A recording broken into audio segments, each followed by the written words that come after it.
Says I'm live. I do these personal things for myself. When people watch them, I don't give a shit. Sorry about the language. If you're under 18, turn this off. All right. I mean, I was under 18 one time too, and I did all the crazy stuff an under 18 person does, and it didn't get me much anywhere. Learned a little bit, but it's better to learn it when you're older and have a little more experience. Anyway, I had to put this disclaimer in there because I'm a Marine Corps veteran. I have a propensity to throw a little f bomb, and once in a while. But um, I watch everything that goes on in the world, man. I watch everything across the board. I mean, just like from pop culture to politics to sports to entertainment. You know, I'm 65 years old, and I've never seen so much some. I mean, even into the 90s, I accepted a lot of stuff in the 90s, man. I mean, it was cool. But we all got along, man. Shit. Excuse my language. You know, I mean, I'm just watching this world tear itself apart. You know, you got the people at the top. I don't care whether you believe in the Bible or not. I do. I believe I'm Christian. I believe in Christ. I believe the Bible is word for word true. Okay, word for word. I mean, there's no unless you know it's a parable. Okay, it's true. But anyway, um,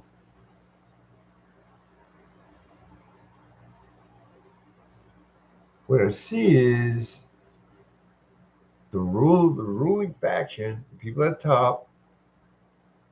You know, the majority of them don't care about us. They don't give a fiddly flying poo poo.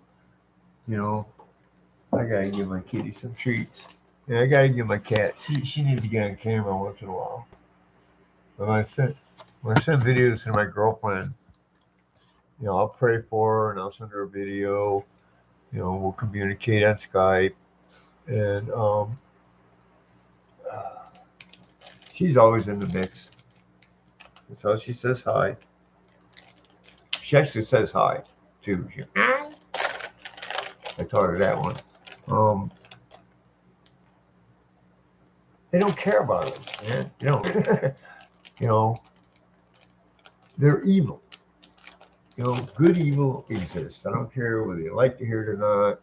I know there's a lot of new age stuff out there that says evil doesn't exist. It's just a state of mind. Yeah, it's a state of mind. You know, it's not a made up thing. But they don't care about us. They want to control us. You know, whether you believe in the spirit realm or not, believe in the spirit realm, evil exists. As a matter of fact, if you don't believe in the spirit realm, that's more of a reason that you should believe evil exists. Because there's nothing to stop it. Because without evil, you have no morality. None. And if there's no morality, there's chaos. If there's chaos, nothing survives. This world is built on order, man. Naturally built on order. The ecosystem is a natural order. All you modern environmentalists, you can go take a back seat because we're the ones that started this stuff. Us and people before us. We just perverted it. Okay? Ain't no such thing as carbon emissions. We're a carbon-based life form. Ain't no such thing as too much CO2. CO2 in the atmosphere is 0.404%. And plants breathe CO2 and exhale oxygen. So in other words, You want to stop CO2, so you want to stop us from breathing. You want to stop yourself from breathing.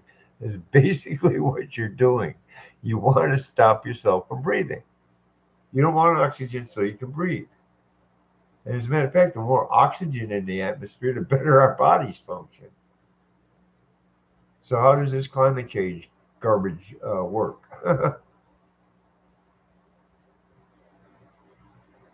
They've got a lot of us just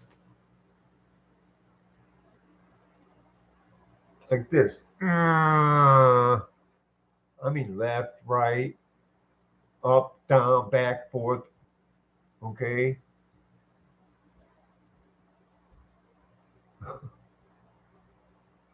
Yeah, I'm a Christian. God gave me free will. I have a free will to do good or do evil. Okay. I mean, there's gray area out there. I mean, God don't create gray area. He's got a line in the sand. I cross that line. I smoke tobacco. Okay, I smoke weed. Right. I drink coffee. These things ain't bad, man. Nothing in the Bible says it's bad. It says in moderation. It says everything in moderation. What's happening right now is since I've been a child until now, they perverted our food, they perverted our water, they perverted our thinking. Okay, they perverted the natural order of things. Okay, you can't have kids if you don't have kids. You can't change DNA. You can't. Oh, sure, they can take it and put it in a CRISPR and combine it, but it ain't in you. They have to do it outside of you, outside of the human body. You can't do it within the human body yet. I mean, I'm sure they'll figure out a way.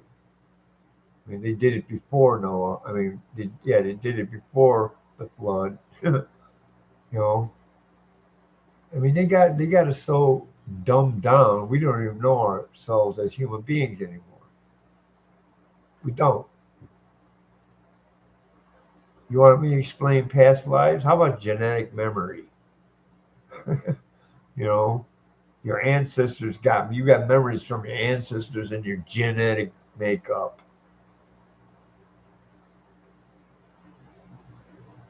I mean, people don't understand stuff like that. They want it. They see that's how they twisted it off. Okay.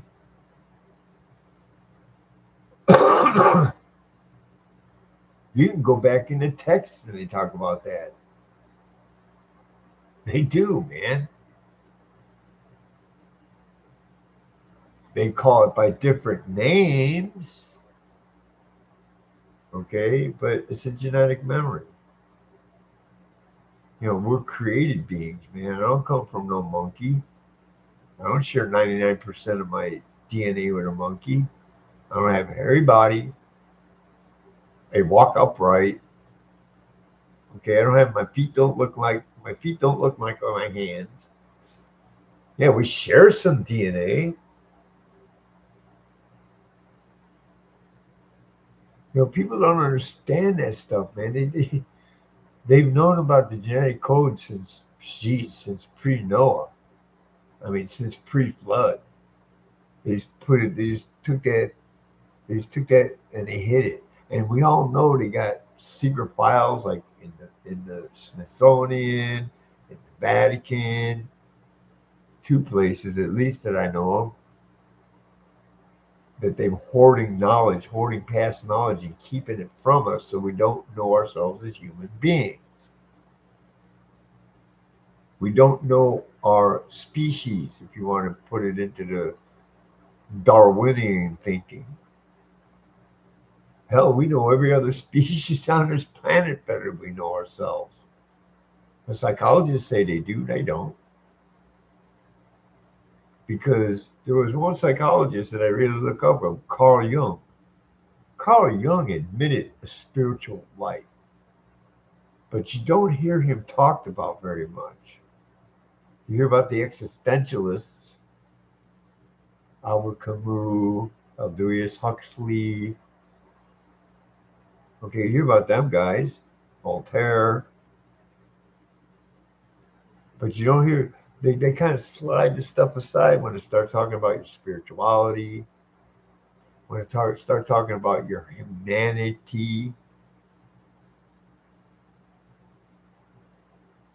They kind of slide that to the side. I mean, you can find the information, but they put certain stuff to the forefront. And they got us conditioned to looking at what's in front of your face to the point to where you ignore what's around you. They put blinders on you. They put mental blinders on you. They tell you what to think. They tell you what to study. They tell you what you are.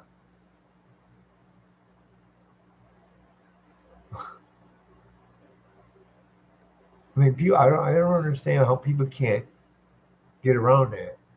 I really don't. Ever since I was a kid, I've always felt like I was weird. Okay? I didn't fit. I had a lot of stuff happen to me when I was a toddler, yeah. It was good. First memories aren't, first memories shouldn't be these memories I have. Okay? And I know they're my first memories because I remember nothing before that. And I remember everything after it. And that's from about the age of 2 or 3. But I digress in this, man. I've always felt out of place. And maybe it's due to that, but maybe it's due to the fact that ever since I was little, I always saw something that wasn't right about the world.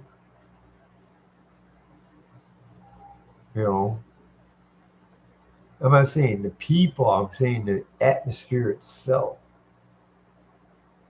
I grew up in the 60s, man. When I was 2 and 3 years old, I was walking to the store. When I was 5, I was walking across busy streets, man, in Chicago. I was walking across Halstead. I was walking. I, Me and my brother, when we were about 7 or 8 or 9 years old, we took our bikes and we rode from 47th to Leclerc all the way out to Brookfield Zoo. It's about a 5 mile trip on a bike going into the wilderness of Illinois, going outside the city. My mom and dad let us go. They packed us a lunch. It was an adventure. 8 years old. Geez, 8 years old right now. Half of them aren't even out of the damn crib yet, mentally.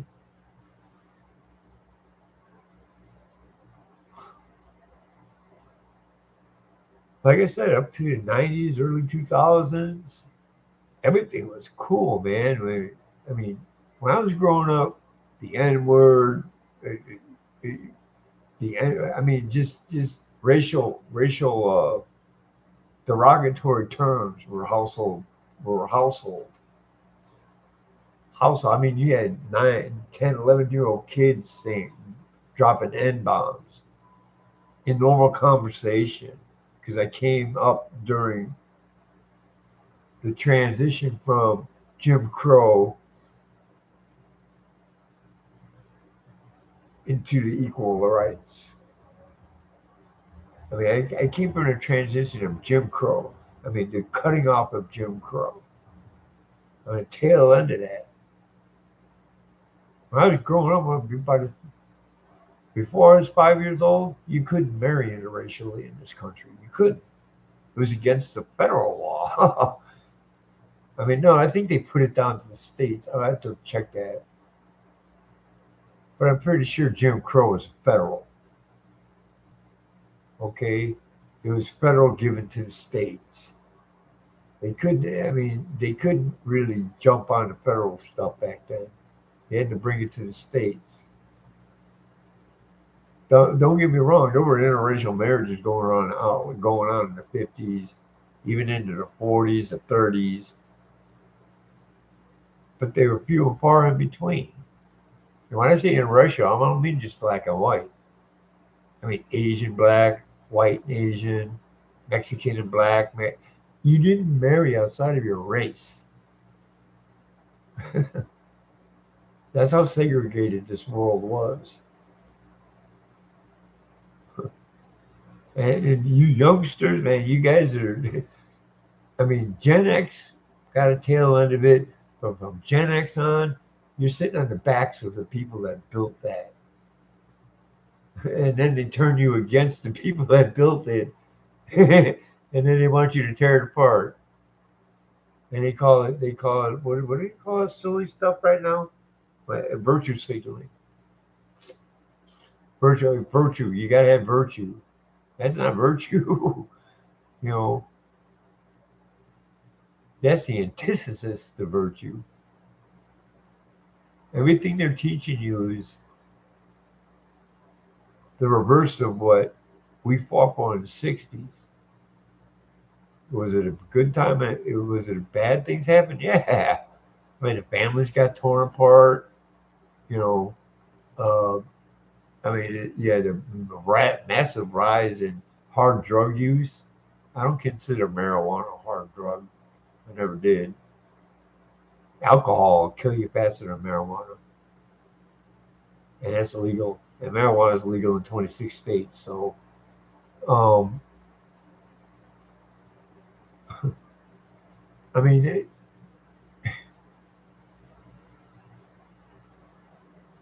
well, the good thing that came out of the 60s, man, the environmental.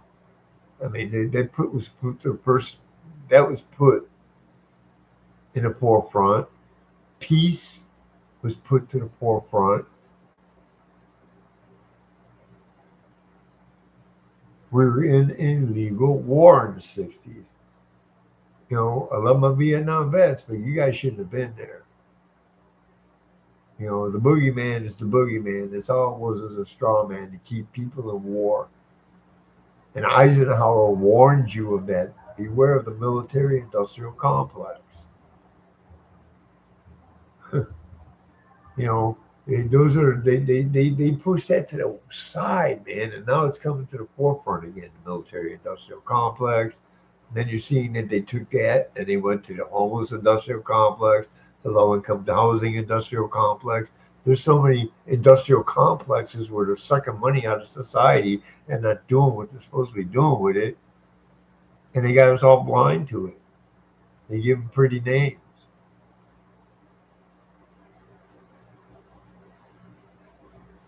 There's I don't like to get biblical because I know a lot of secular people that would look at this, but it's wisdom. In the Bible, they call it a whitewashed tomb full of dead man's bones. A whitewashed tomb, man. You go to a graveyard. What attracts your attention the most? The big mausoleums. What is it full of? Bones. And that's the metaphor that they're using. That's what's happening right now. You've seen a bunch of whitewashed tombs with dead man's bones screaming at you.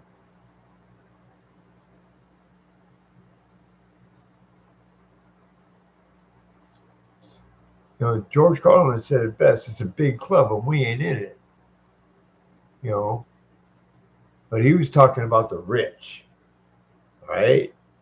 That's what he's talking about. He was rich, but he was talking about the rich above him, and he was even a tiny little fish in the sea of the powers that are above him in the entertainment industry. As a matter of fact, I think he was assassinated. I think they did. They did him, and they made it look like a heart attack. With a heart attack gun. Look it up. It's from the 70s. They even had it. They even had it in congressional. They even had congressional hearings on these things, and they found out to be true. Heart attack gun. They shoot you with a pellet of hardened ice, and it goes in your body, and the ice melts and puts it into your system. And the holes. I mean, it goes in so fast, and it doesn't leave a big ass hole, and it could be just it doesn't even look like a needle mark because as soon as it enters your body, it melts. So there's no real huge. You wouldn't even notice it. You had to really be looking for it during an autopsy. This stuff is like in public knowledge, man. Some public records. They've admitted to a lot of this stuff. Go for the FOIA. Go for the FOIA stuff from the 70s, man. 70s was big, man. 60s and 70s, we went after the government hard.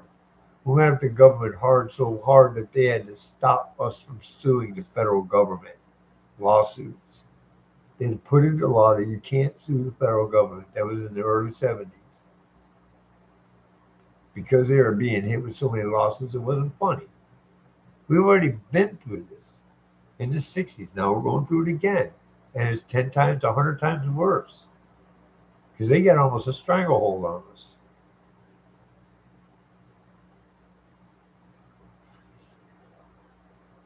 They got the laws in place. They got things set up right now. It took them 4 years to do it. You know, Trump dismantled a lot of this stuff when he went in. I'll get into that in a second. You know, I mean, there's terms out there: blue pill, red pill, black pill. Blue pill means you're just totally off of it. Red pill means you are getting your eyes are being opened and you're starting to see beyond the virtue that they're signaling in your face, the whitewashed tomb, the pretty building with the bones inside. You know, we're starting to see the bones. And boy, since the 60s, they've gotten deep.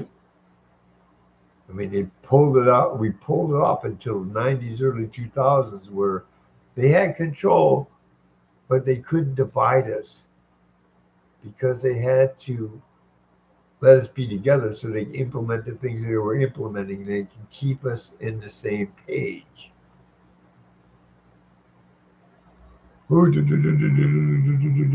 Dude, they plan this stuff out for 10, 15, 20 years in advance. There was a 100-year plan to take down the United States from 1913. That's where the IRS came from.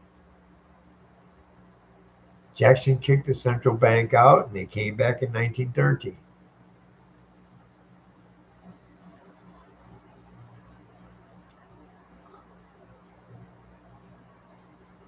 They're destroying the natural order because they don't like the natural order. They can't stand the natural order because they don't have a natural order.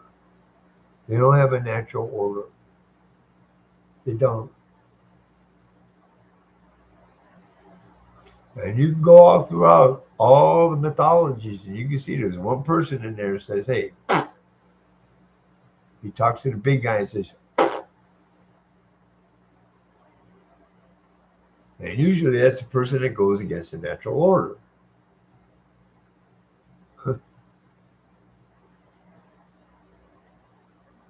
I mean, the natural order is in our DNA. It's in my cat's DNA. She's got a natural order. When she wants a boyfriend, I can hear. I feel sorry for my neighbors because I got the fan, and there's one big tube that connects all the fans from the bathroom from the top floor to the bottom floor that goes out the top. And when she's in there caterwauling, I know my neighbor's kid. I know it's probably freaking dope fiend in the fifth floor out. He, ah, oh my God, there's somebody talking to me.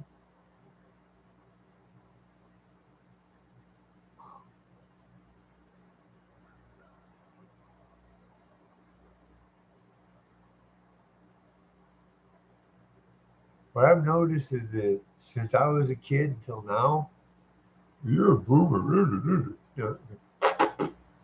Since I was a kid till now, people have become meaner to each other.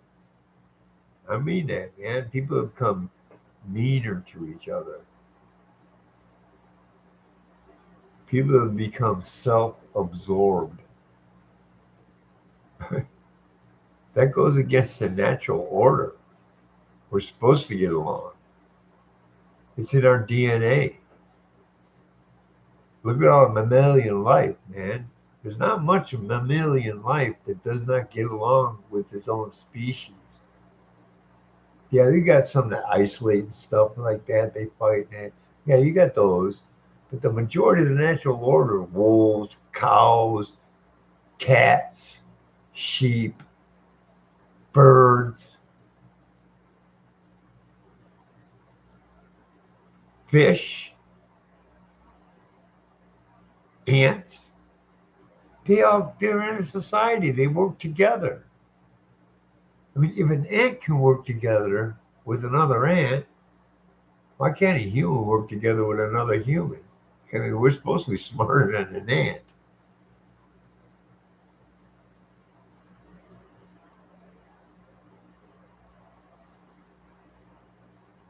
I mean, and then, I see stuff about this, and I see stuff about this.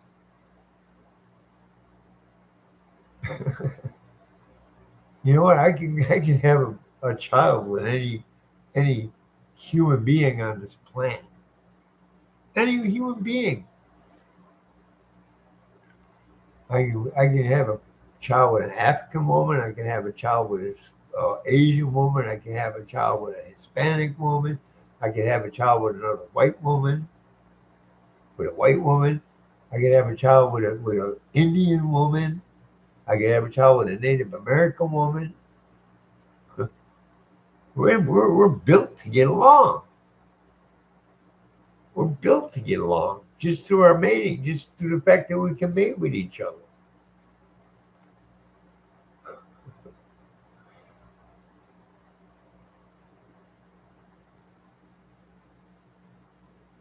I'm serious. When I mentioned this at the beginning, I looked through the whole spectrum of life.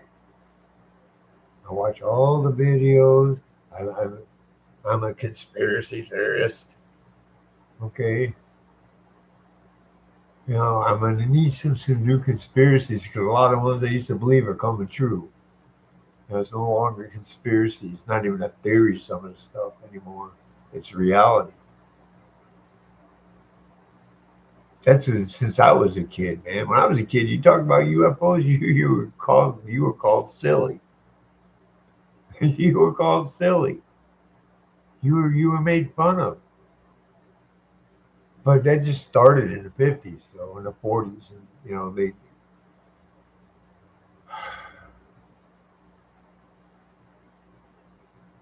I had some things I wanted to talk about when it came on, and one of them was this. You know, um, Going back to the environment and other things that are part of the natural order.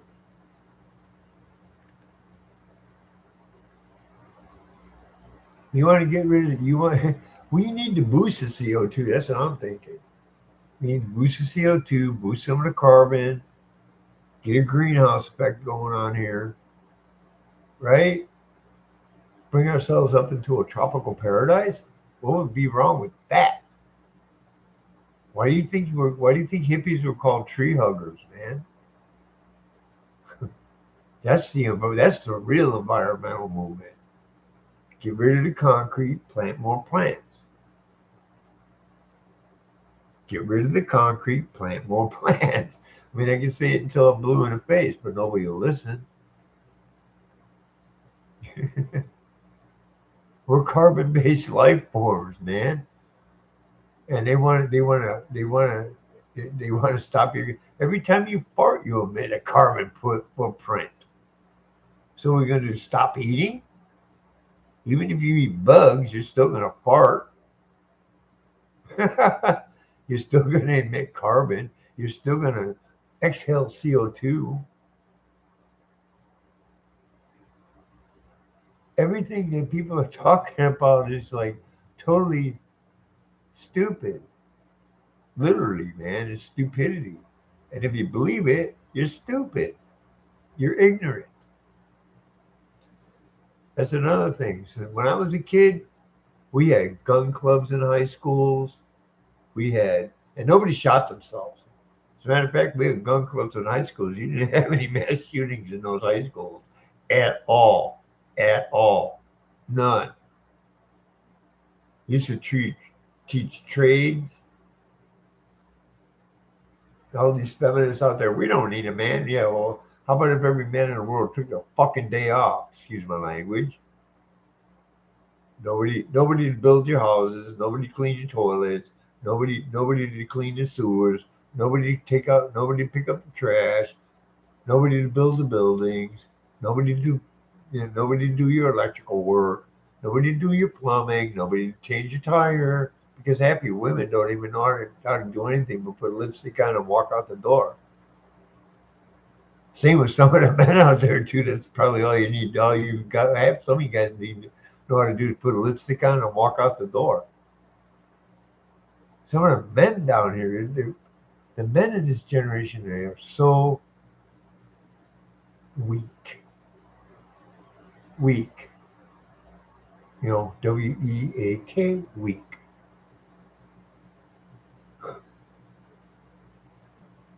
I knew how to change a tire by the time I was 5. By the time I was 15, I was changing the oil, changing the brakes. I was giving the car a tune-up.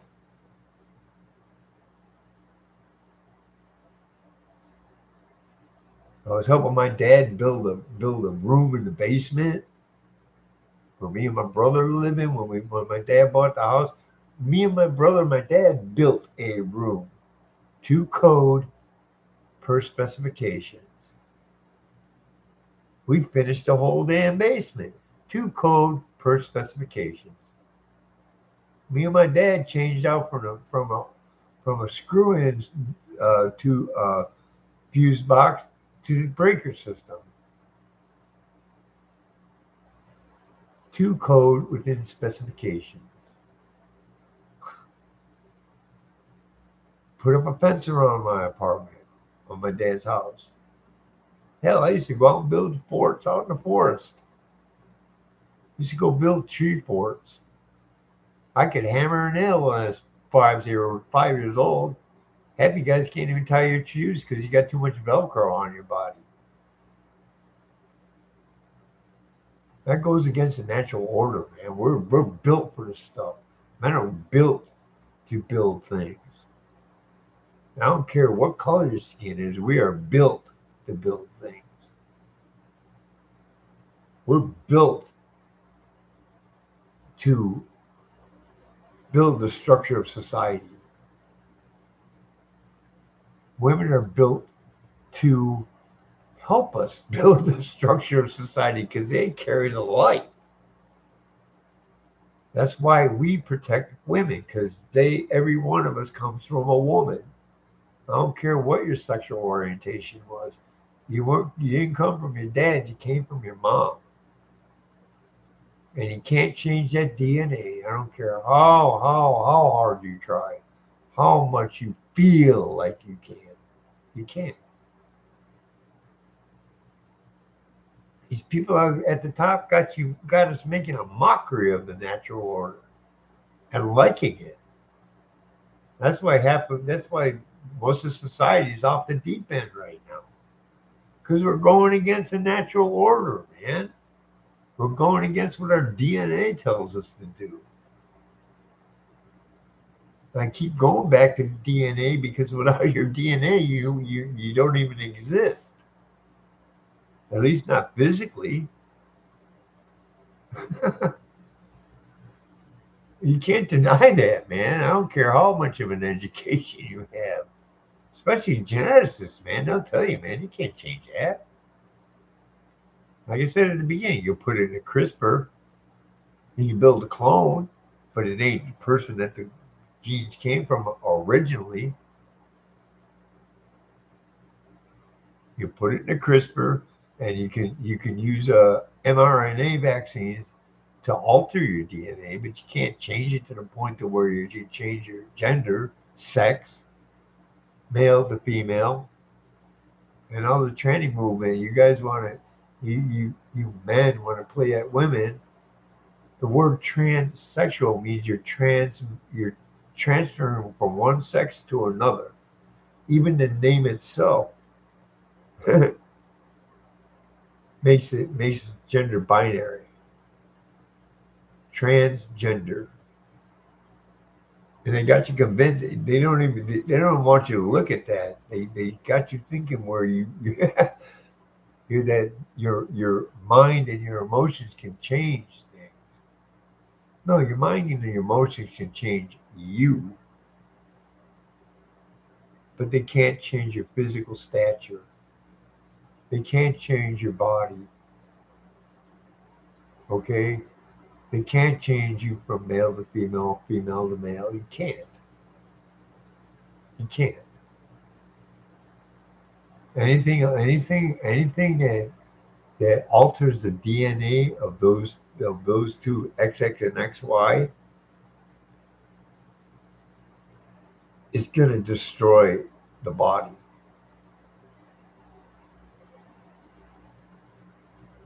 because it's not part of the natural order. That's why Darwinism don't make sense. Because in nature, if you're in nature, if something is born mutated, it don't survive. It gets killed off. Case in point, how many albinos do you see running out there? I'm sure there's more that are born than are out existing, that are physically alive right now. There's probably more that were born that are physically alive right now because they don't survive past being a little animal. Once they get out in the wild and they're white in the middle of the jungle, man, they got a big target on their back. They're gonna be the first ones to eat the natural order. Yeah, I mean, that shit hit some secular people right between the eyes. All you people that believe in science, real science, not the crap they're throwing at you. You know, not the religiosity of science. I mean, real science. You know, the stuff that's really that we know is there, concrete evidence type stuff, like your genetic makeup.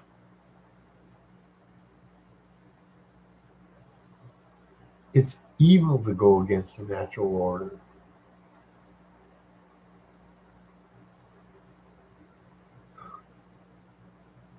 It causes chaos, and chaos can't exist, man. Chaos cannot prolong itself. Chaos just destroys.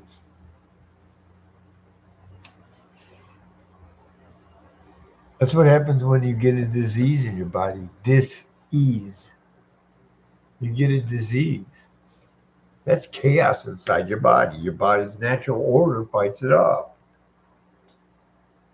The white blood cells, man, that's a better vaccine than anything on the market right now. Guarantee it.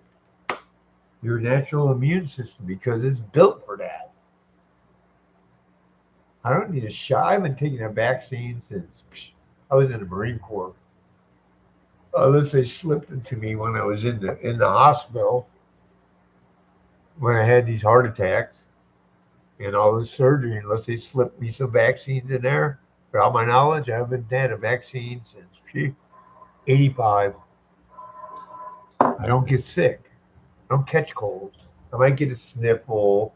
I might get a little body ache. It lasts for about an hour or maybe 24 at most. But after that, I'm fine for years, months, years.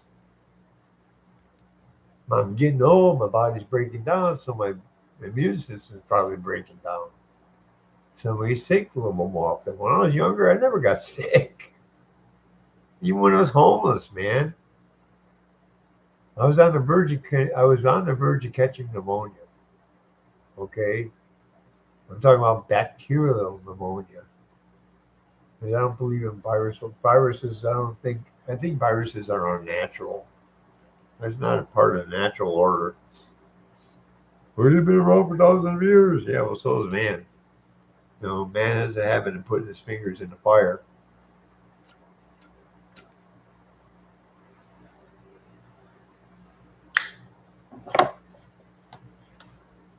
And the reason I say that is because a lot of people out there believe in advanced civilizations from the past, Atlantis, Mu, Lemuria.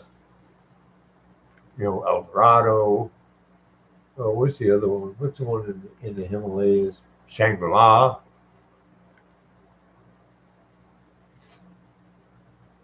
You know,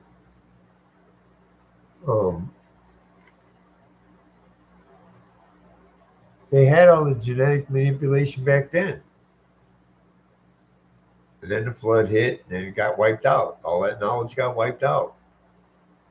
And every single culture has a flood myth. Every single culture has a Noah myth. Every single one, man. You can go across the board. They all have a flood myth and a Noah myth. Okay, they had God wiping out the planet because it became evil. All of them have that. Some of them don't call it evil. Some of them put evil in the place of good. You know, but the gist of the thing, the planet was wiped out. A family went on a boat with a bunch of animals. The flood receded, and they landed. That's in all myths. Every single myth has something of that sort in it. I mean, I mean, it's kind of weird that when I was younger, you couldn't get people to believe that because we were so separated. Right now, we're connected. We're connected. I could talk to people in India from here. I talk to my girlfriend in the Philippines a lot. I just wait for her to charge her phone because they have crappy electricity over there. They have blackouts. It's coming here too to California. They were start trying to do it in California with the brownouts, but people said, "Hey, I pay my electricity. You're not cutting it off."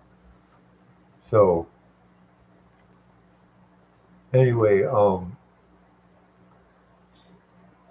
we're connected. So we get to talk across cultures. We get to talk across nations. We get to talk across peoples of different ethnic groups. And we can share our culture.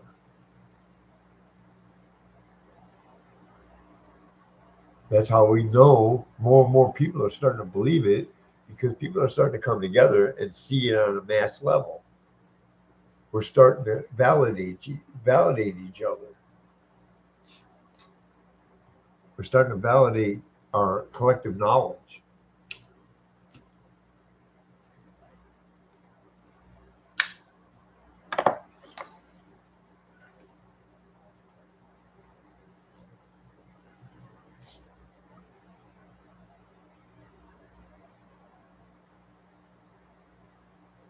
Like I said, they had that, and they still have it. Okay, who knows? Whoever floated on that boat, I believe it was Noah and his family and the animals. But whoever floated on that boat came down, had kids. Them kids probably went and did some archaeological digging and found some stuff and found some hidden knowledge. It started it up again. And I'll tell you something else, and you can check this. Written, written history only goes back 6,000 years in the Chinese culture, the Indian culture, and the Mesopotamian culture. Written knowledge. That means people had the logic brain working and they were recording stuff.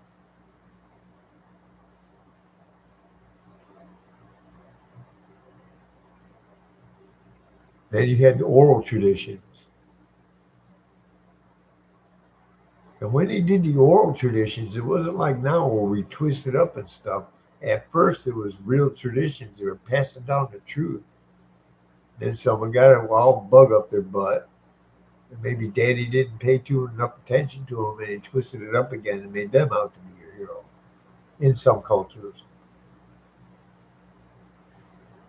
Not saying all of them, man. I mean, there's some very solid order traditions in the world. They just don't want you to know about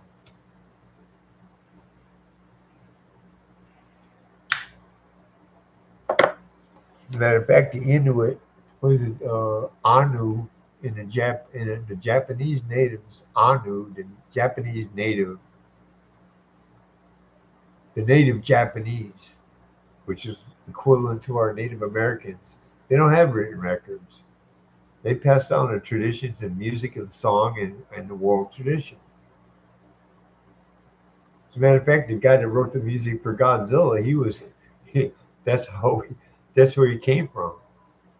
You know, he didn't study music.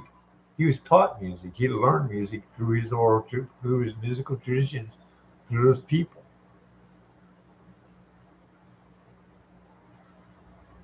I mean, I thought Godzilla had pretty good themes, man, and all the music running through it. Most of the original ones, the first ones, it's pretty good, man.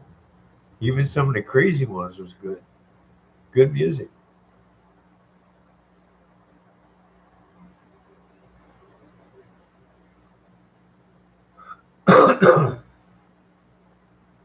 Like I said, going back to one of my points, we're built to socialize.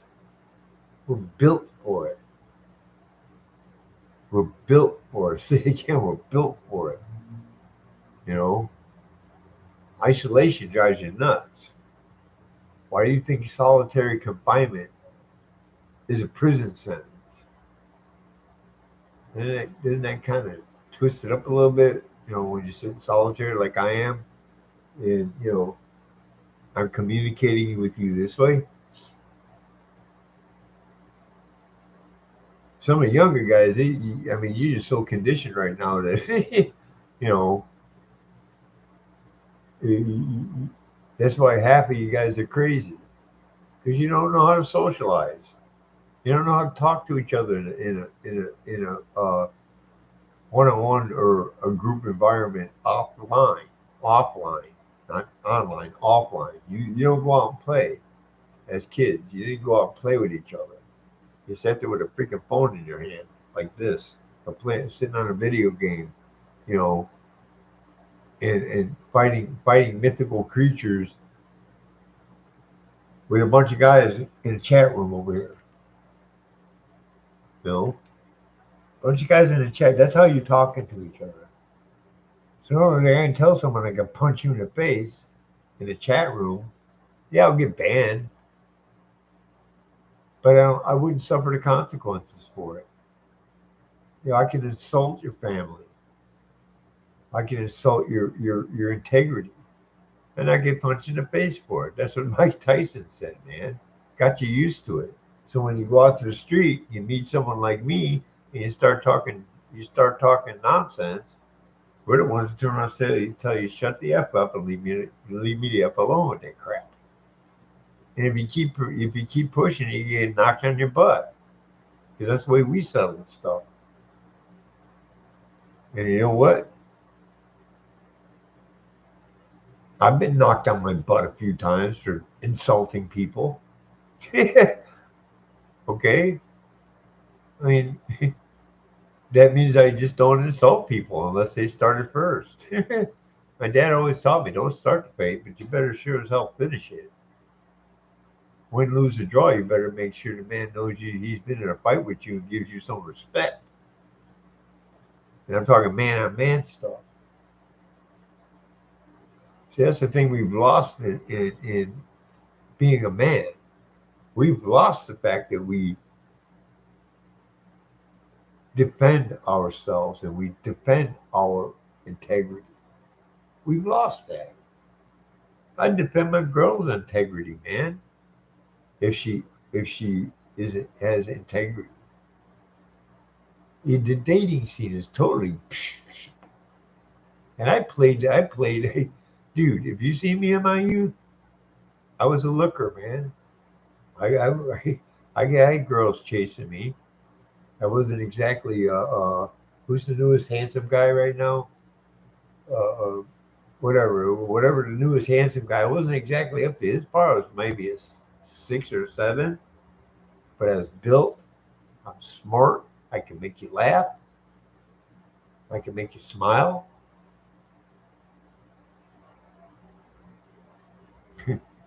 See, we push that aside for this. Okay, the whitewashed tomb, man. The pretty mausoleum with all the dead man's bones inside of it. You ever look at the Taj Mahal? What's in the Taj Mahal? Dead people's bones. It's a big mausoleum. It's got a lady's body buried in there. The guy built it for her. It's a beautiful building. Like I say, go to a graveyard. The prettiest buildings there are mausoleums. What are they full of? Dead man's bones. I mean, I don't even know how to put this out there to people, man. But like I said, I'm doing this for myself. If someone watches this, I don't care. If they do watch it, cool. Hi, thank you. Say hi. If you don't want to say hey, fine. I don't care. This is for my own personal. I call it rant and roll because I rant and I roll out. You know,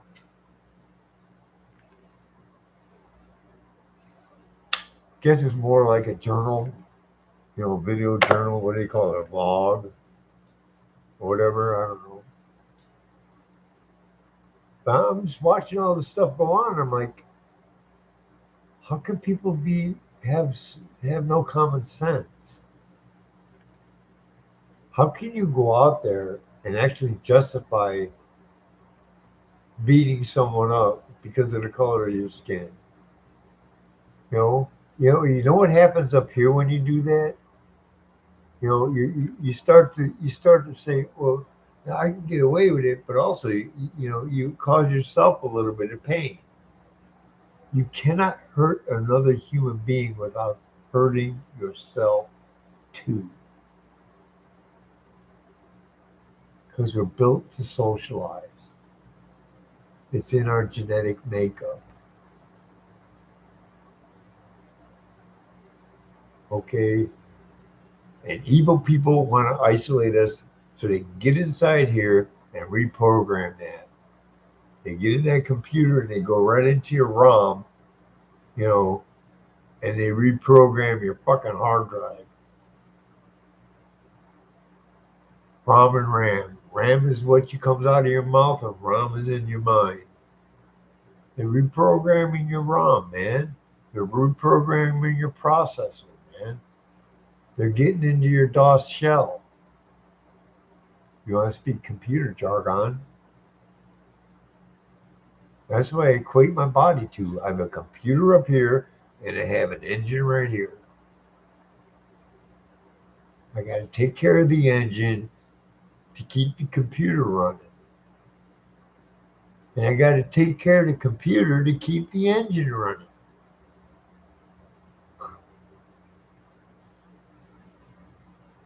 To keep the machine going. I got to keep the machine going to keep the engine, to keep the computer running. I got to keep the computer right to keep the machine going. Symbiosis. Same with nature. Symbiosis. I say boost the CO2. Let's get some big ass oxygen going on around here. That way we can have a healthier body. Because you breathe in oxygen, your body, that's why the dinosaurs are so big. Because back then, the oxygen levels were like, what, 35%? They're like 20% now. 60% of this atmosphere is nitrogen. 0.04% is carbon dioxide. So, climate change is like, that tears climate change apart right there. And they can't deny it. You can't deny it because it's in this physical science. That's physical science that you go out and test it and come up with the same result every time. That takes a theory, that takes it from a theory to a fact.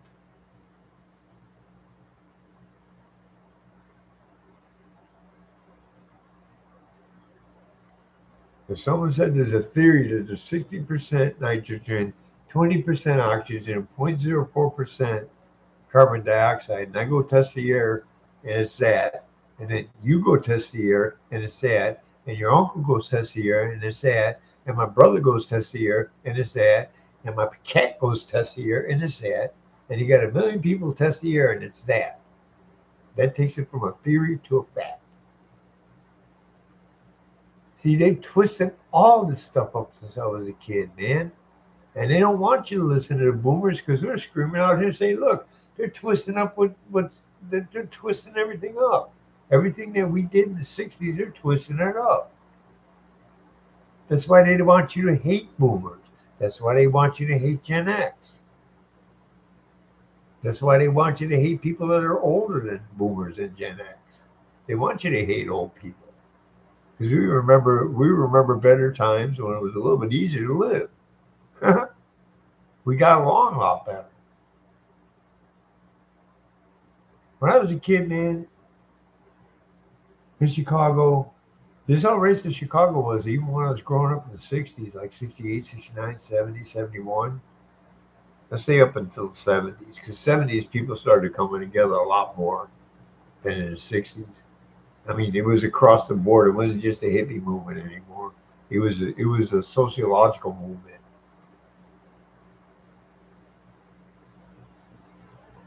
When a black person moved into our neighborhood, we moved out. And the funny thing, my mom was a prejudiced one in my family. My dad wasn't so much because he'd been in the Air Force. He was a cop. I mean, he didn't really care. I mean, he used the term, but I think he used the term, the N word. I think he used it as the original meaning, ignorant person. There was no color attached to it. It became that in the slave days. I'm sure before that they probably used it, but they probably used it for everybody. You know, they used to call me a wigger. Okay, think about that one. That's how much I hang on. That's how much I hung on the black community. Okay. Anyway,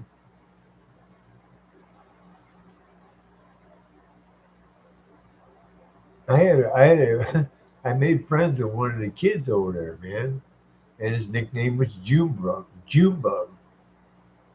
Black community, man. It was black community stuff, man. Little nicknames like Moo and all that stuff. That you don't hear that much in the white community. You hear ethnic stuff like Irish stuff, German stuff, but that's a black culture thing. My mom and the dog was name was Ray, the little puppy they had, and my mom would laugh her ass off. She asked me which one is Ray and which one is Junebug. She thought the dog was Junebug and she thought the kid was Ray. That's how blinded people were from Jim Crow. And my mom was from the suburbs, and back in the day, if you grew up in the inner city, didn't matter whether you were white or black. You grew up in the inner city, you were in the ghetto, man. You don't think there were Irish ghettos and German ghettos and Jewish ghettos and Italian ghettos, Polish ghettos? They did that in the 30s and about turn of the century, man. They don't want you to realize that. They don't want you to tap into that stuff, man. They don't. Anyway, going back to what in the suburbs, they would be more prejudiced in the 50s than in the city because everybody hung out together in the city pretty much. You had neighborhoods and all this stuff. You had little neighborhood gangs and stuff. They weren't like they were now, or they weren't like they were back in the 30s either. They were a little bit different. We had the West Side Story gangs. We come with the chains and the knives and the fists. You got to cut, you got to stab. You wore your leather. Literally, I mean, you were wearing that leather for armor, like the leather I got sitting over there. You wore for armor. you know, but what I'm trying to say is people generally got along, and in the suburbs they were all white, white, white, white, white, white, white, white, white, cracker white. Yeah, I just said the word cracker. I'm a cracker. Anyway,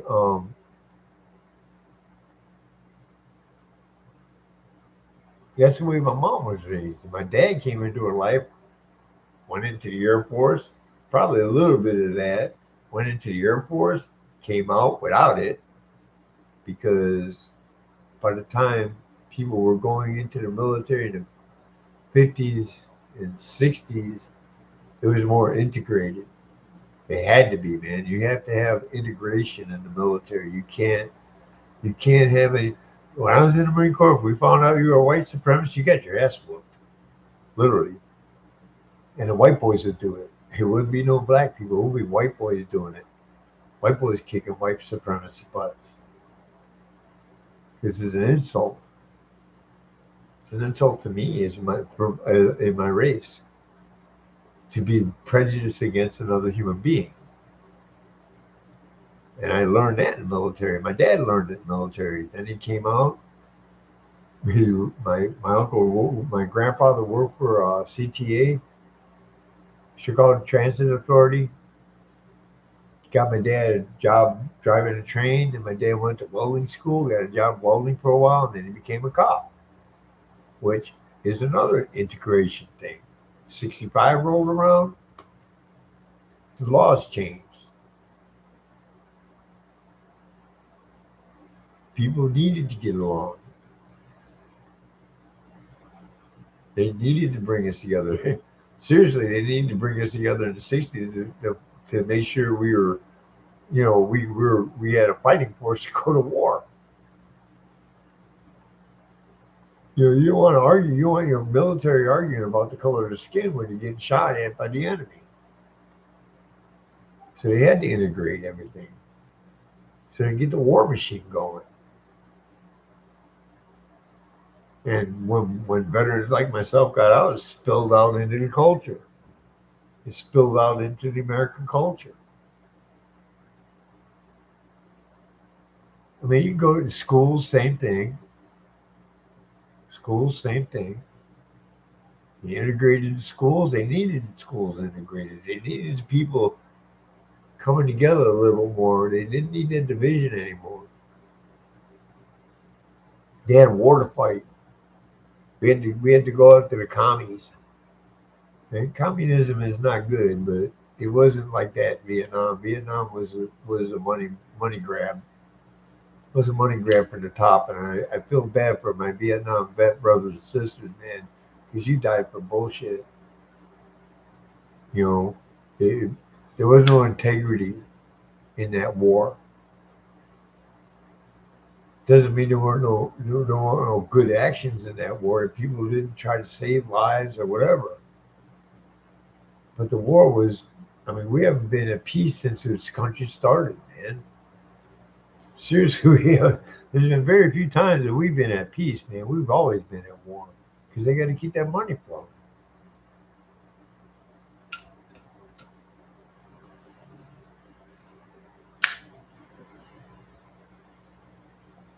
I can go back to the environment, man. Why do you think they won't? Why do you think they outlawed hemp? I'm not talking about marijuana. I'm talking about the male plant, not the female plant, which has all the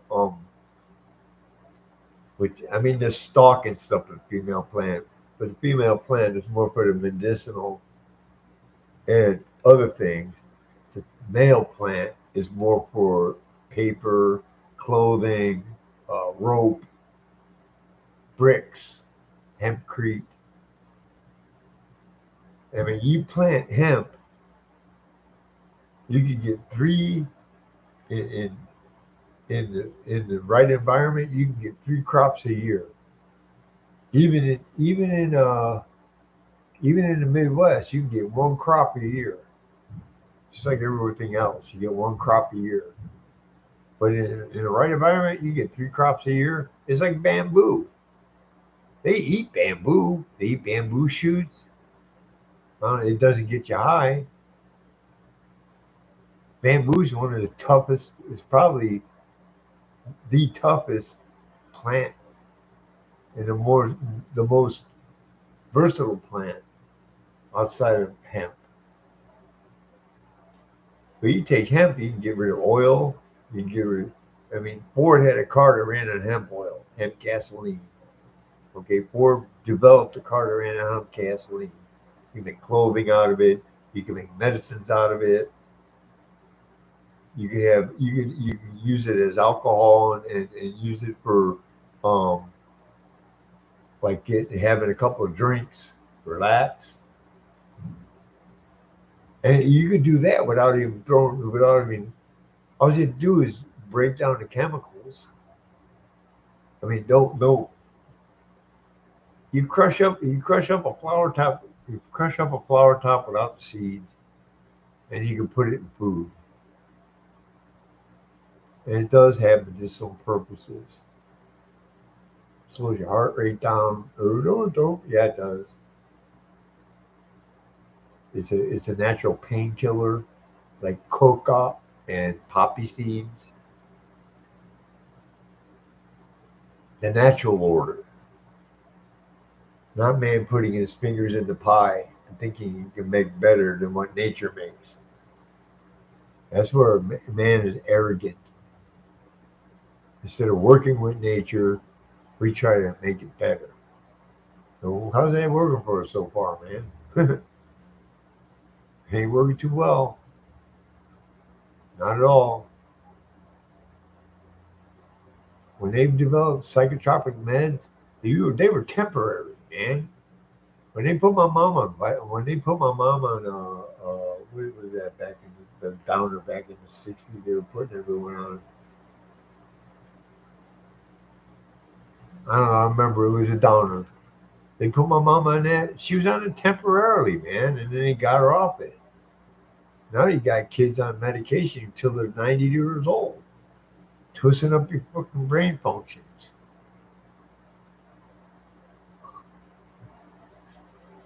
Twisting up your brain functions, man. Twisting up the chemicals in your brain. Oh, by the way, if they try to tell you that your brain has a chemical imbalance, tell them to prove it. Tell them to prove it. Tell them, show me the imbalance. Because there is no such thing as a chemical imbalance in your brain. Your brain is fit for your individuality. Believe me, I don't do psych meds. Never have. They put me on. I did it once. 35 days on Prozac. By the end of 35 days, I wanted to kill myself. I felt worse than the depression. Felt way worse than the depression that put me on the Prozac. Matter of fact, I took the last 5 trying to kill myself. I just got I just got whacked out of my brain. Woke up. I mean, well, came down and he did. But about the only natural thing I do is this. I did a lot of drugs when I was growing up, but I don't do that no more, man. I stick with the natural stuff. I don't even drink alcohol. I drink caffeine. I drink juice. I don't even drink milk unless it's in my coffee. They since the '60s till now, they twisted up the food chain. They twisted everything up. Stuff that used to say was good for me in the '60s is now bad for me. Well, how'd that happen? Oh, advanced detector, no, no, dude. People have been living on this stuff thousands of years. It's just when they put their fingers in the pie, you got more chemicals in the food now than there were when I was growing up. Way more chemicals in the food. But they don't want you to talk to the boomers about that. Because if you talk to us, you can start getting a little bit of knowledge that they don't want you to have. They want to keep you dumb. And I'm talking to Gen Z. They want to keep you stupid. Gen Alpha, they want to keep you stupid, man. They want you to be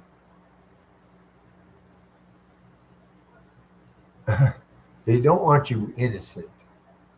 Let me put it that way. They do not want you innocent, right? They don't want you to find out things in naturally through time, through aging, through growing up. They want to shove that down your throat when you're 5. Kids' brains ain't built for that, man. They're barely know they barely know. When I was growing up, I wanted to be Captain America. I wanted to be Black Panther. I didn't like Spider Man. I liked Black Panther. Well, it's kind of weird. I identify with a black superhero. First one too. I identify with a black superhero. No, I identify with the fact that he was trying to be a panther. I like cats. Captain America. I thought he was cool, man. Super soldier. Rah! My dad was in the Air Force, man. I got military all throughout my family. So what did I do? I became a Marine. I didn't change anything except my life. I went in the military. I became my own version of Captain America. Worked out, learned how to fight. I became my own version of Captain America. I became my own version of Bruce Lee. Bruce Lee was Chinese. Why would I look up to him? Because he could fight. He knew martial arts, man. He knew how to defend himself. I was a scrawny little kid. I wanted to learn how to defend myself. I could fight. My dad taught me how to fight, but I was a shy, scrawny kid. I was a beta kid. I wasn't alpha. I was smarter than all the rest of them. No, I knew I was. I was getting A's. I didn't get anything below an A in school when I was growing up until I hit until I hit high school and started using drugs. I was a straight A student.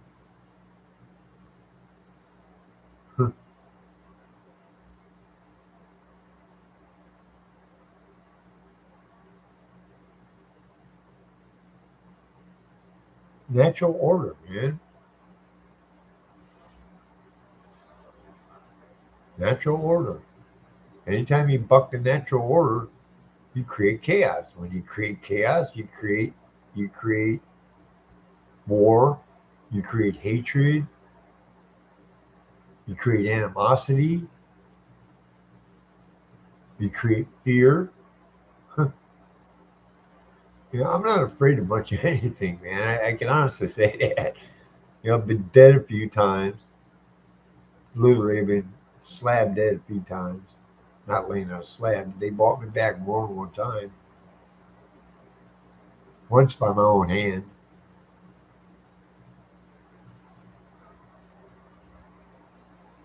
Oh, what are you saying? Because you were not. You recover from that stuff. That's another thing. They don't want you to recover from it, the trauma that they're putting you through.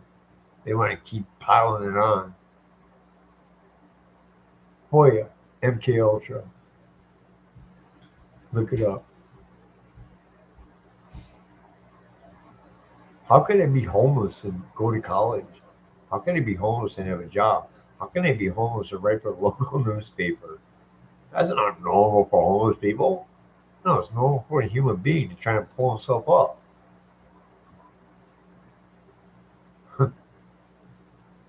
That's what you Gen Zers don't understand. You ain't pulling yourself up from nowhere. You're digging yourself into a hole.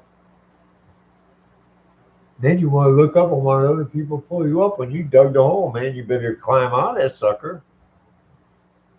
You don't be digging too deep, I might pull you out. But if you're just deep enough where you can climb up out of there, you better climb up out of there. You better learn something and move forward with your life.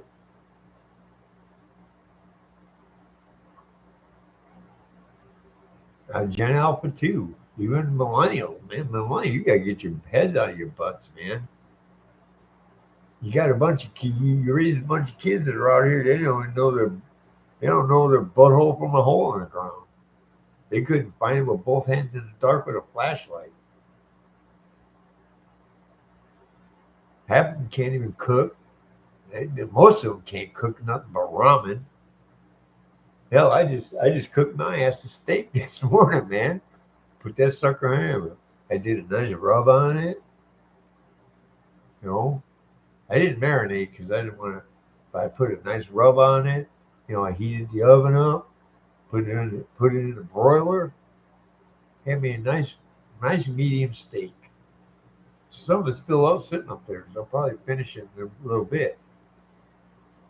My leftovers. I don't eat a lot. I eat just enough to sustain the function of my life. When my body says I'm hungry, I eat. But I don't eat. I don't eat for pleasure. I've been celibate since 2003.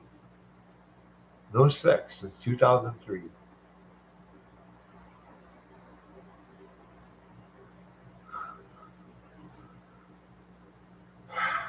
It's discipline, man. I guarantee you, I can go into any spiritual texts from around the world. None of them say they let your emotions get out of control. None of them. None of them. As a matter of fact, they want you to control yourself, man. You control your emotions. You don't let them get out of control.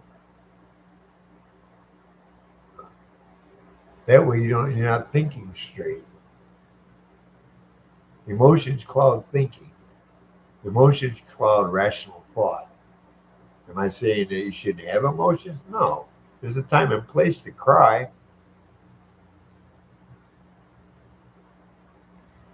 There's a song out there from the '60s by the Byrds called "Turn, Turn, Turn." You should listen to it. "Turn, Turn, Turn" by the Byrds. I think it came out like '64 to '68, somewhere in there. I was a kid when it came out. I used to like that song. You should listen to it.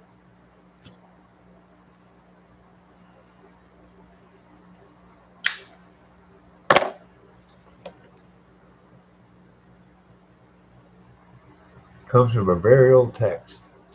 Anyway, very old wisdom.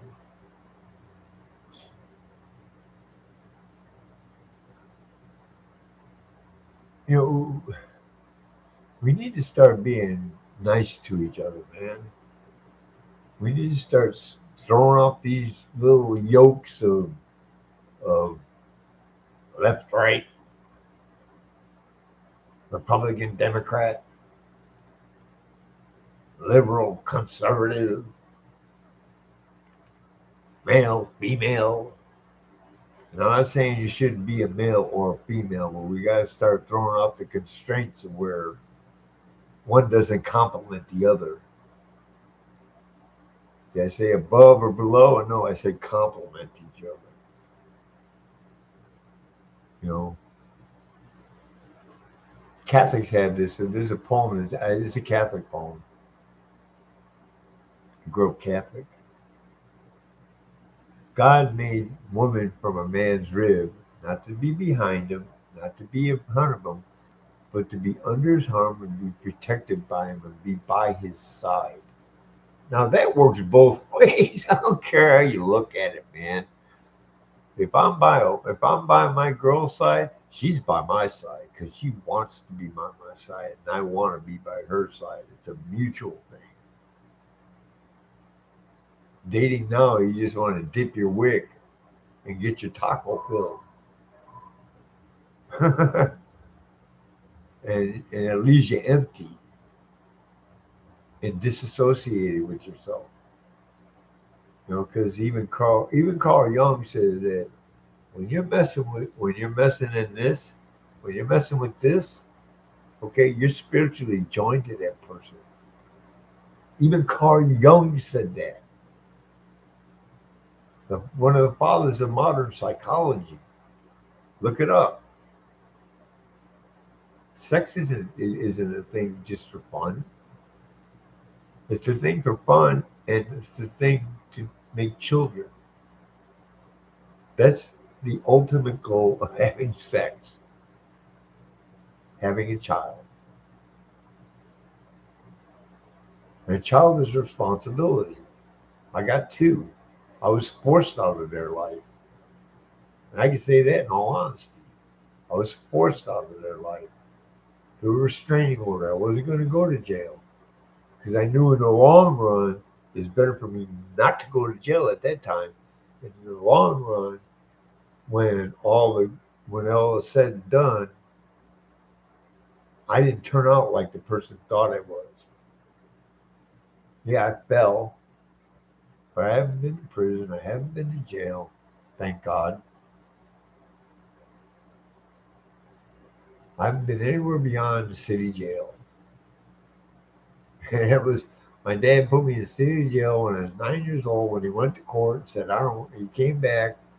I got a sandwich, and I had the guards were talking to me. They made me feel comfortable. My dad set the whole thing up. He was a cop, remember? Talked to the sheriff, said, "Look, I want to teach my son a lesson. Put me in jail." See, when I was in jail, all the prisoners were out there in court, so I was safe. There were no prisoners in the jail. My dad came back after that when they were bringing the prison, right before they brought the prisoners back in. Took me out and said, "I don't ever want to see you here ever again." Did you like it? No. Was it mean?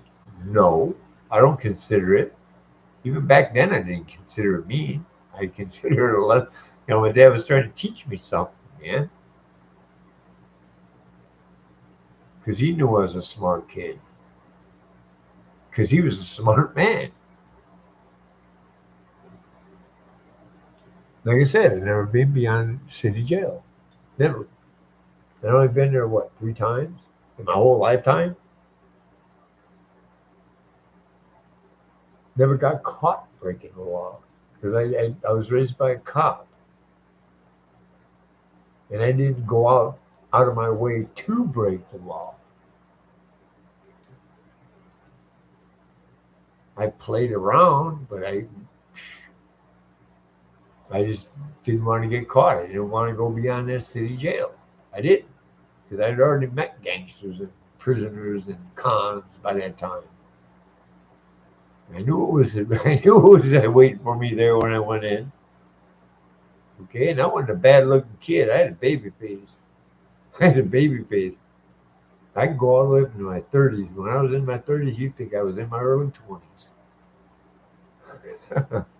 Okay, I wouldn't last long in prison. Even though I know how to fight, I wouldn't last long in prison.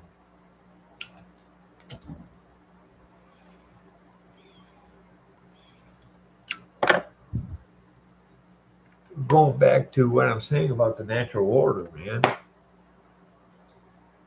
That's what I'm saying. They're they're making some of you buck the natural order and like it. Like they're making you like it. The way they're making you like it is they're making you think that you're doing it for the planet. No, you're doing it for them, and they want to destroy the planet, and they want to destroy you. Okay, when I say they, I mean the people that are at the top destroying this country right now. Okay, people at the top that are strong, the evil people. You can't say everybody in Washington's evil, man. Not everybody is evil. The majority of them probably are. But I mean, that's black pill. That's black pill crap. The natural order, good and evil, you have to have both. Good doesn't exist without evil, and evil don't exist without good.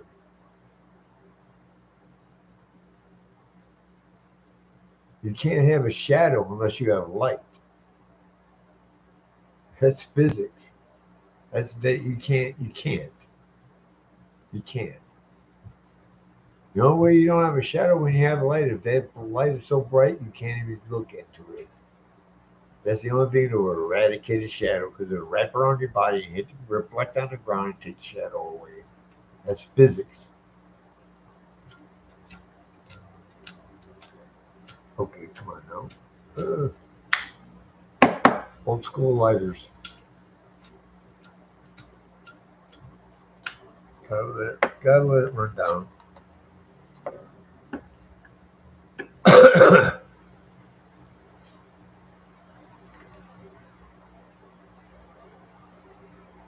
When I say good and evil, I don't mean that evil should exist. I mean that evil should be kept in check. No, I mean, heavy, heavy in check, like prisons, executions for violent offenders. I mean, like, you know, people that like the playground a little bit too much. They should be gone.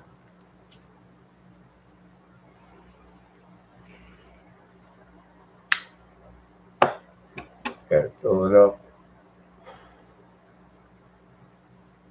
People that murder,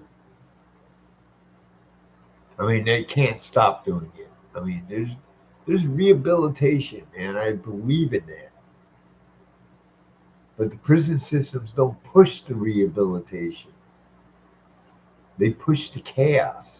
That's how they keep the prisoners in check. They let them be against each other.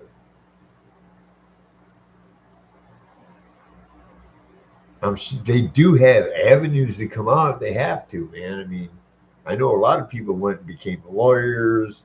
I mean, they, the Birdman of Alcatraz. He's one of the foremost bird experts of his time. The foremost expert on birds of his time, man.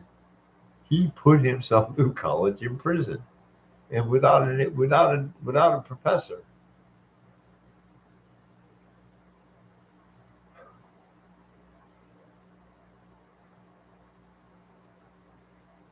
That's how I tell people, man. The reason that you have all these regulations on legal stuff and doctors and because you had unscrupulous people. Number one, they need to be kept in check. But number two, they make money off teaching, going to college and learning to be a doctor. They make money some way, shape, or form off the end of that one. Okay, I guarantee you, if I had the books and starting from biology, from my high school biology, if I had the books, I could become a doctor on my own.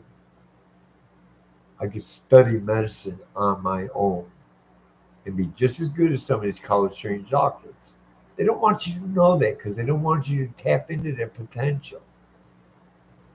They want you to go through them to tap into that potential. Colleges and universities used to question everything, man. You go in there and you learn something, and you don't get indoctrinated. They don't force stuff down your throat. They make you think about stuff. They create logical thought. They create logical thought. Say it again. They create logical thought. This world is run on logic. It's run on a natural order, which works logically. Like I said, man, this is the biggest thing that throws evolution out the window. They say evolution, the animals mutated into another life form. Like I said, how many albino animals do you see in the wild? I'm sure there's more are born than you see in the wild because they get killed off because they're wrong. They don't fit the natural order.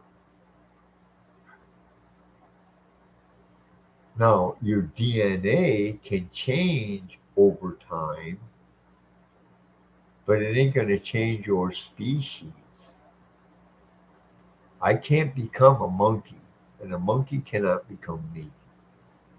I don't care how much you put a monkey through. You can put a monkey through college, and it'll be a smart monkey. It won't be a human being. My cat can't become a dog, but she has dog-like properties. She sits, she stays, she comes when I call her, she fetches.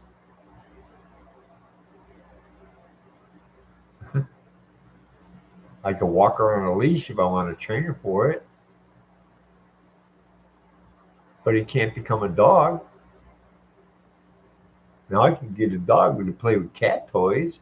I can get him to jump around. You can even get a dog to climb a tree. There's dogs that can climb trees,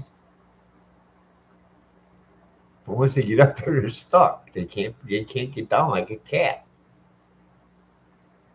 That's why a cheetah don't. That's why a cheetah don't sit in the trees because doesn't have retractable claws like a regular cat. You don't see too many cheetahs climbing trees, man. They sit on the ground because their claws are like a dog's claws. They don't retract, and they're not as sharp.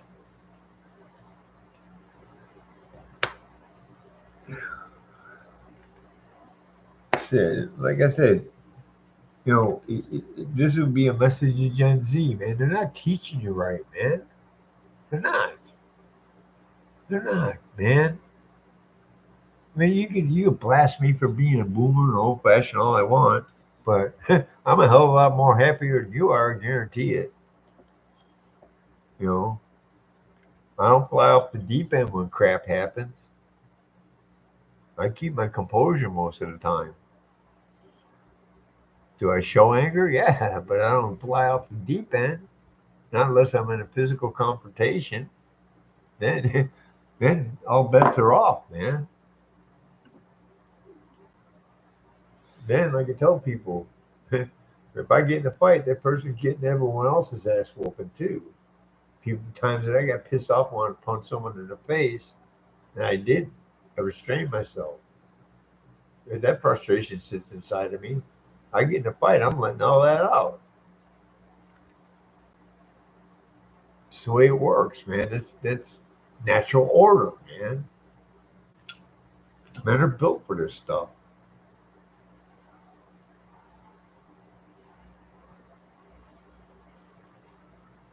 Am I saying women can't do it? No, man. Ronda Rousey, MMA female fighters, female boxers, female martial artists, they can defend themselves. Some are. I wouldn't want to go up against Ronda Rousey, even though I know I can fight. Man, she would rip me apart, and she's like 30 pounds smaller than me, guaranteed. Man, I'm like with both legs, I weigh about 160 pounds. She's about 120, 125, maybe 130. She ripped me apart. So I mean, that just blows it off the scale right there. But women aren't built for that, man. They can do it, but they're not built for it. Women are there to cradle life. They are the nurturers. They nurture everything from the time that baby is conceived until it's born. That woman is nurturing that baby. That woman is nurturing that baby. That woman is nurturing that baby. That's why women that get a lot of divorces, they're kind of twisted upstairs, man. Seriously, I don't care how you want it. You can say what you want. Oh, you're a misogynist. No, that's physiological, man.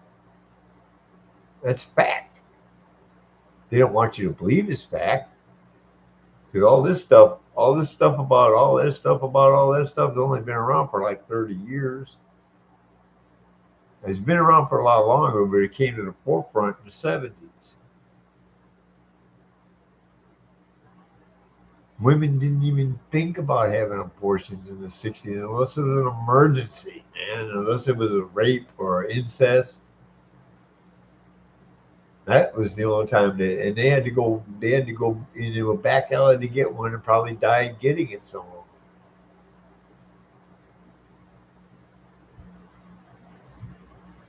But when a woman conceives a child, that child is bonded to her, man. From the time it's a zygote until the time it's a full grown baby. As I go to a baby, that baby is bonded with the mom. The cells are bonded. The cells, because you got a nervous system, and baby's got a nervous system, and the embryonic fluid. You got to look it up, man. They don't want you to look this stuff up. They don't. They want to twist the fact to fit a theory instead of twisting the theory to fit a fact.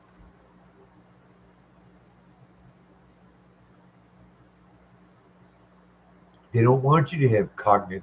They don't want you to have cognitive thinking. They don't want you to have logical thought. They don't want you to think. It was every time my dad would get mad at me. Why are you so stupid? You better start thinking. What we're ingrained in me is stupid, but in the back of my mind it said think, because that's the one that hit me the most. Wasn't being called stupid. It was the fact that I wasn't thinking. That it wasn't. I was using my brain for just a hat rack. You know,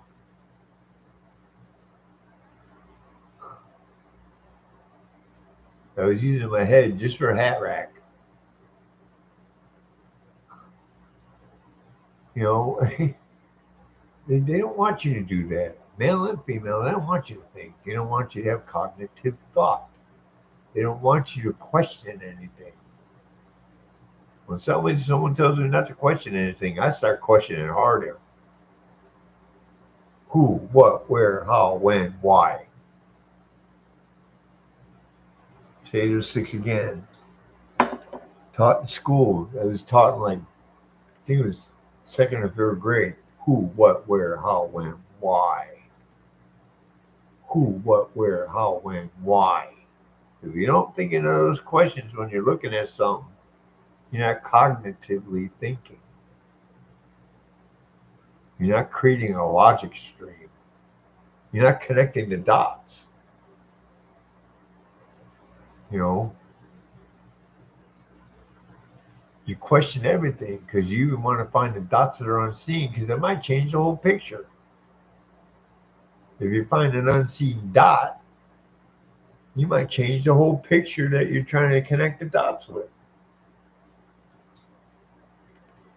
I'm an artist, man. I know how to play with the visual. I know how to play with your visual senses, man. I'm a damn good artist too.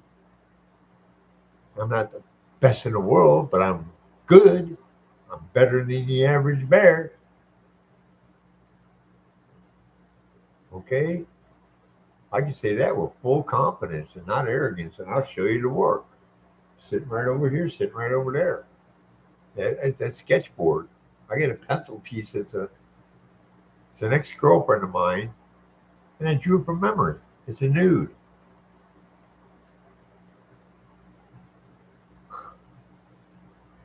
And it's perfectly proportioned, you know, without a model.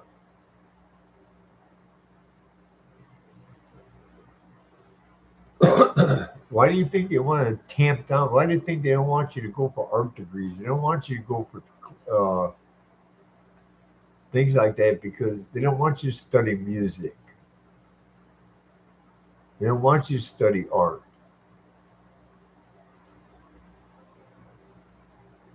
because that creates critical thinking, man.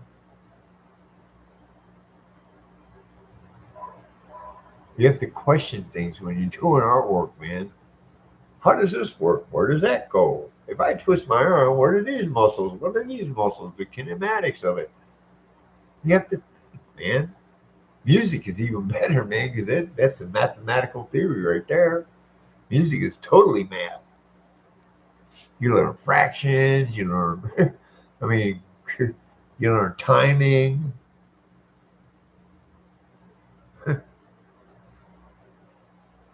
You learn how to hear sounds, different tones. I'm a musician too. I taught myself how to play the guitar. I could read, write music. Am I an expert? No. I have to decipher it. Same with legalese. I can decipher legalese because I have a large vocabulary. Because I used to read the dictionary growing up. Seriously, I used to go through the dictionary and I'd read words, and then study the definition. I wouldn't even study it; just read the word and I'd get the definition, and it kind of sticks.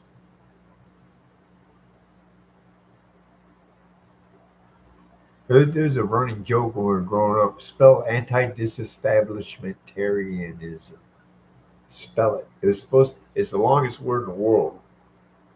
at least when I was growing up. And very few people could spell it. Anti-disestablishmentarianism.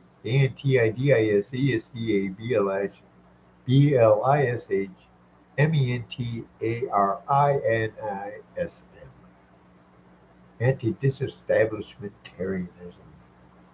I just spell it.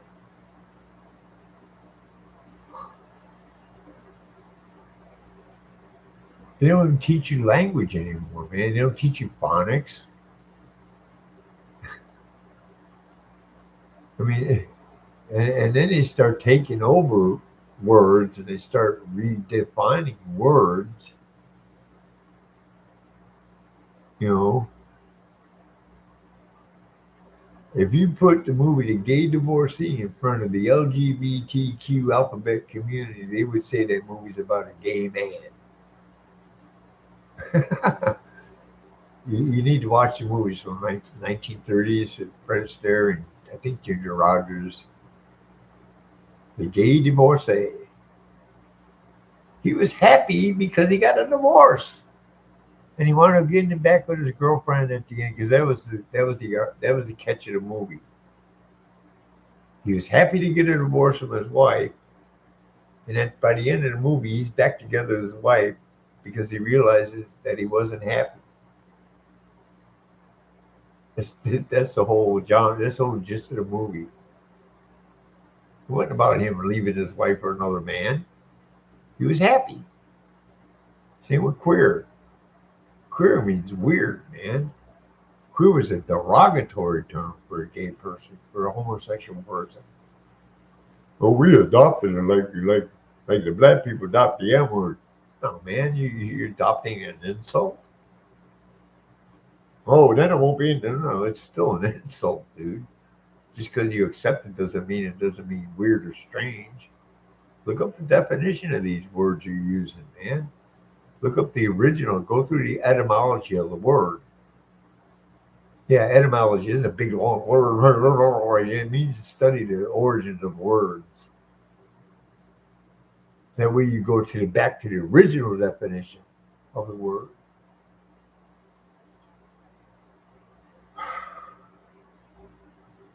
Like I said, natural order, man. This is all part of the natural order, man. It's very simple, man. It's very simplistic. When when man tries to complicate things to the point to where it's complicated beyond recognition or complicated to extreme difficulty, there's an ulterior motive behind that, man. There's an ulterior motive behind it. Things are simple in life if you let them be. Okay, I'm not talking about taxes and all that. I'm talking about just being existing within yourself. Yeah, I come forward to I'll come back to a point I said I would come forward to my Christianity. I'm a Christian, man. I don't care. I don't care what people say. You persecute me, you just, you just, you just reinforce my beliefs because that's what it said is going to happen.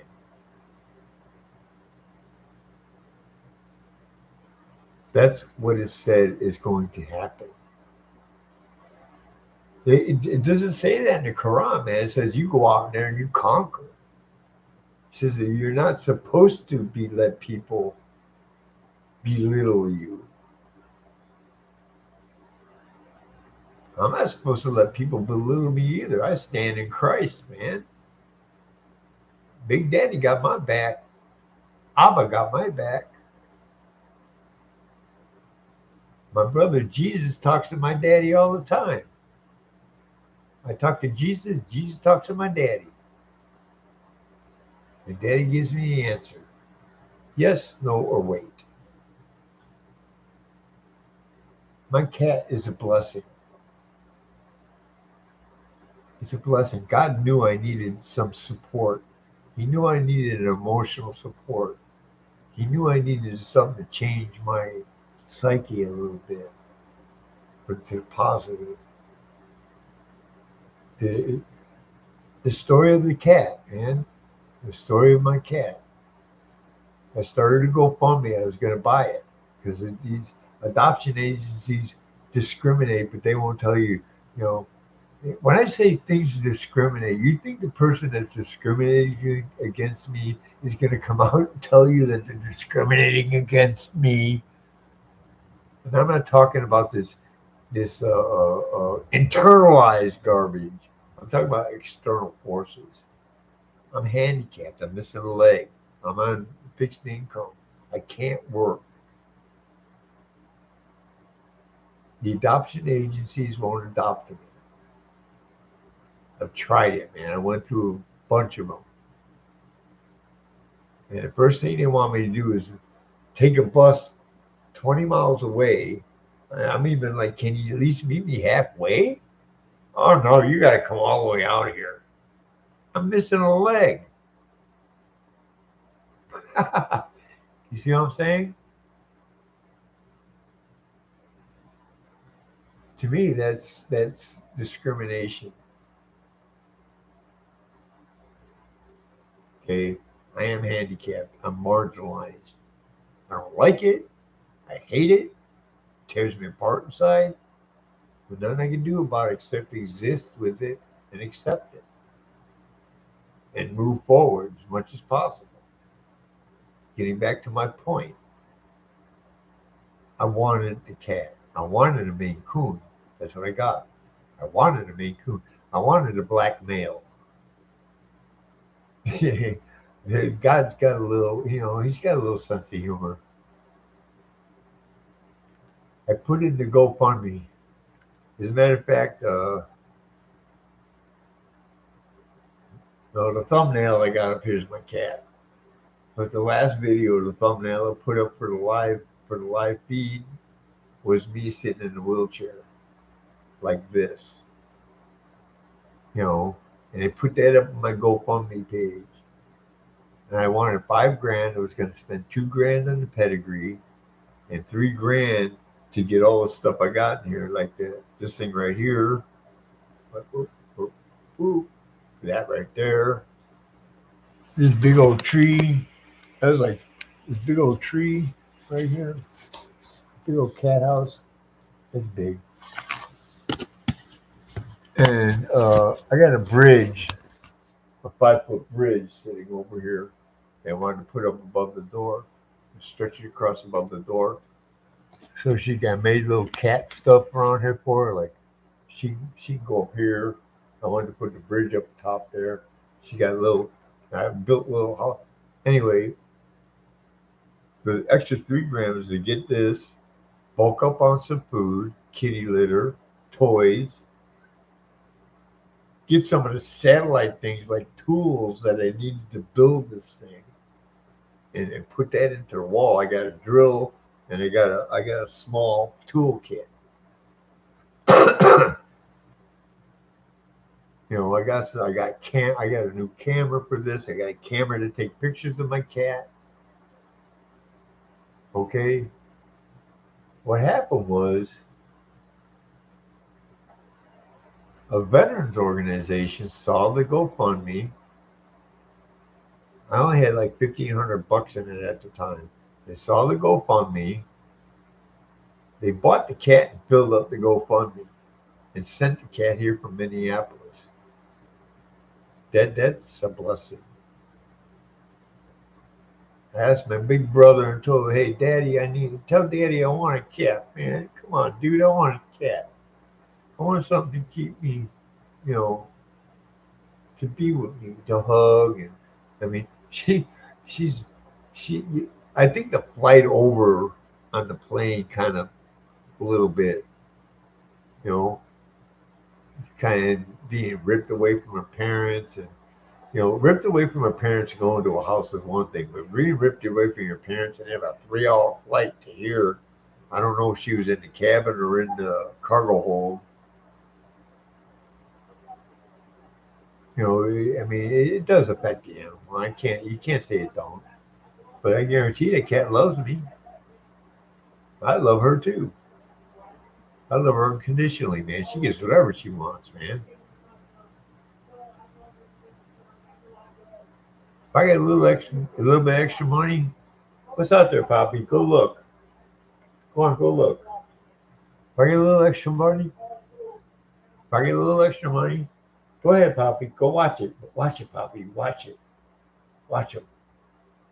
See, got her trained.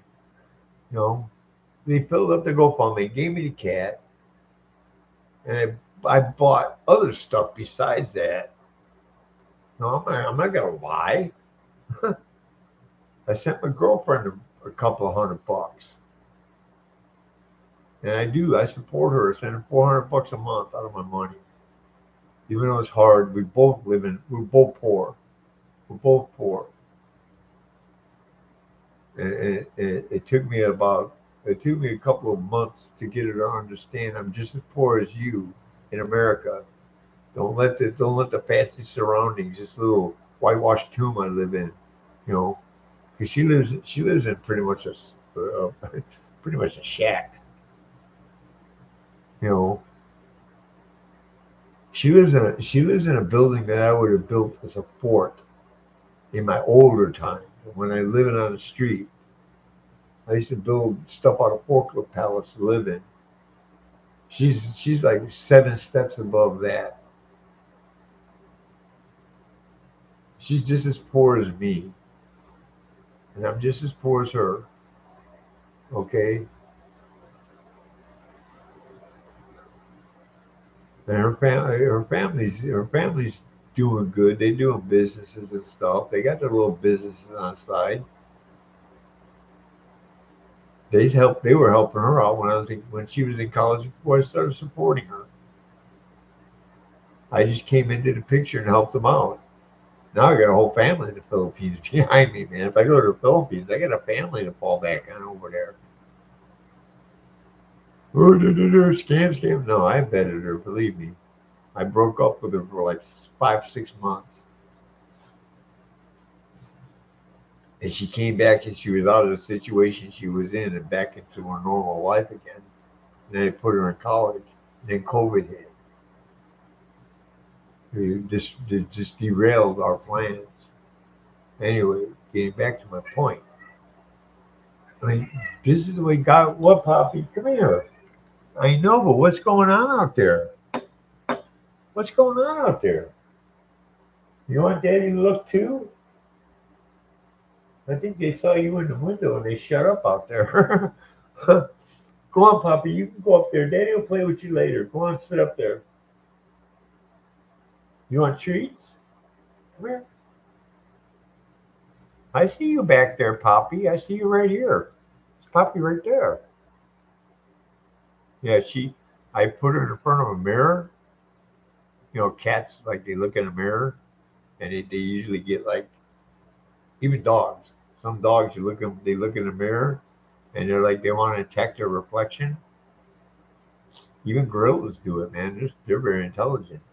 But I put her in front of the mirror. She looked at herself in the mirror. She looked at me in the mirror. And then she turned around and looked at me. She looked at me like, really? Same thing with this camera. She sees herself in camera right here. She knows she's here. She knows I see her back there too. Poppy, see? She knows I see her back there. I see you, Poppy. Do I see Poppy? Come here, Poppy. You want treats? You want treats? See? She knows I see her back there. She's a smart cat. You're a smart cat, huh, Poppy? You want to say hi to everybody? You want to say hi? You want to say hi? Huh? You gonna say hi? See how big she is right there. She's only like 3.5 years old right now. Going on 3.5. But she's already about 12 pounds, maybe 13. Anyway, God gave her to me, man. I firmly believe that, man. Or is this fate? No. If you believe in fate, then if you fall off a bridge or if you shoot up some dope and you die, is that fate or did you do it to yourself? If you're running along a bridge and you're acting a fool on the bridge and you fall off, is that fate or did you do it to yourself? You know, not everything is fate, man. As a matter of fact, I don't believe in fate. I don't.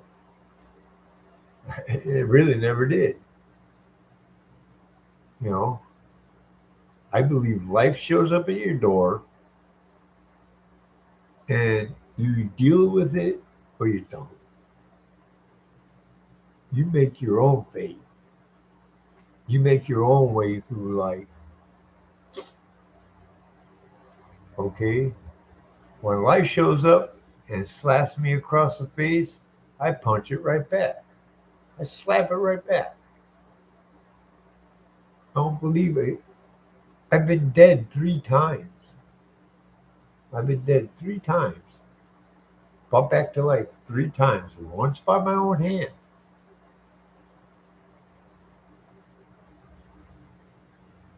Okay, my girl's on. I got her internet.